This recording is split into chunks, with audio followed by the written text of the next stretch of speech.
Ration కార్డులపై సరికొత్త demand తెరపెక్కించింది Congress. కార్డులపై Indira Gandhi బొమ్మను ముద్రిస్తారనే అంశంపై స్పందించారు బీజేపీ రాష్ట్ర అధ్యక్షుడు రామచంద్రరావు. ఇందిరాగాంధీ బొమ్మ కాదు, రేషన్ కార్డులపై మోదీ బొమ్మ ఉండాలన్నారు. మాకు అభ్యంతరాలు ఏం లేవు. మా అభ్యంతరం అంతా కూడా దీని అందరూ ఈవెంట్ మేనేజ్మెంట్ వాస్తవానికి పబ్లిక్ చేసే మంచి మెసేజ్ అది. మోదీ బొమ్మ ప్రచురించాలి, దాంట్లో మోదీ బొమ్మ ప్రచురించాలి, ఇందిరాగాంధీ కాదు. అయితే బీజేపీ వాదనకి కౌంటర్ ఇచ్చింది కాంగ్రెస్. డబుల్ ఇంజిన్ సర్కార్లా అన్ని రాష్ట్రాల్లో ఉండాలంటే కుదరదన్నారు. ఒకప్పుడు మోదీ గుజరాత్ సీఎంగా ఉన్నప్పుడు ఆ రాష్ట్రంలో ఎలా వ్యవహరించాలో తెలుసుకోవాలంటూ సూచించారు. రామచంద్రరావు గారు, మీరు దీర్ఘకాలికంగా బీజేపీలో పనిచేసిర్రు. ఒకప్పుడు ప్రధానమంత్రి మన్మోహన్ సింగ్ గారు ఉన్నప్పుడు నరేంద్ర మోడీ గారు ఇదే ప్రధానమంత్రి గుజరాత్కి సీఎంగా ఉన్నారు.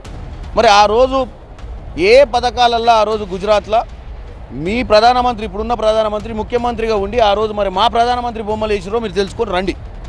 ఏ రాష్ట్రంలో కూడా ఆ రాష్ట్ర రాజకీయాలలో ఆ రాష్ట్రాల్లో ఉన్నటువంటి పార్టీలు, పొలిటికల్ పార్టీలు అక్కడ ఉన్నటువంటి పొలిటికల్ అవేర్నెస్ని క్రియేట్ చేస్తాయి. మీకు సగం సగం తెలిసి మీ నాయకులు ఇప్పుడు దేశవ్యాప్తంగా మాది డబుల్ ఇంజన్ సర్కార్ కాబట్టి కాంగ్రెస్ పాలిత రాష్ట్రాల్లో కూడా మీ డబుల్ ఇంజన్ సర్కార్ లెక్క నడవాలంటే నడవదు. ఇదే విషయం గతంలో మన్మోహన్ సింగ్ గారు ప్రధానమంత్రి ఉన్నప్పుడు ఆంధ్రప్రదేశ్లో డబుల్ ఇంజన్ సర్కార్ ఉండే. మరి గుజరాత్లో అప్పుడు ఇదే నరేంద్ర మోడీ గారు ముఖ్యమంత్రి ఉండే. అప్పుడు ఏం చేసిండో మీరు చూసి మళ్ళీ వచ్చి మాట్లాడండి.